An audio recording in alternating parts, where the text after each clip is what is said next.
সেই দাদা পীরের পরিচয় নাও পরিচয়। আমার নাম হলো কাসেম সিদ্দিকী, আমার আব্বা জানের নাম আব্দুল্লাহ মারুফ সিদ্দিকী, আমার দাদার নাম জুলফিকার আলী সিদ্দিকী ছোট হুজুর, আমার বড় দাদার নাম আবু বকর সিদ্দিক দাদা হুজুর, দাদা হুজুরের আব্বার নাম হযরত আব্দুল মুক্তাদির সিদ্দিকী, দাদা হুজুরের দাদার নাম মনসুর বগদাদি, দাদা হুজুরের পরে দাদার নাম মুস্তাফা মাদানী, মেদিনীপুর টাউনে শুয়ে আছেন।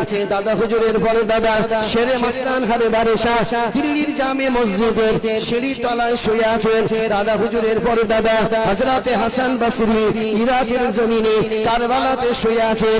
দাদা হুজুরের পরে দাদা হযরত উকবা রাদিয়াল্লাহু তাআলা আনহু রাসূল পাকের একজন সাহাবা, মদিনার গর্ভস্থান জান্নাতুল বাকিতে শুয়ে আছেন।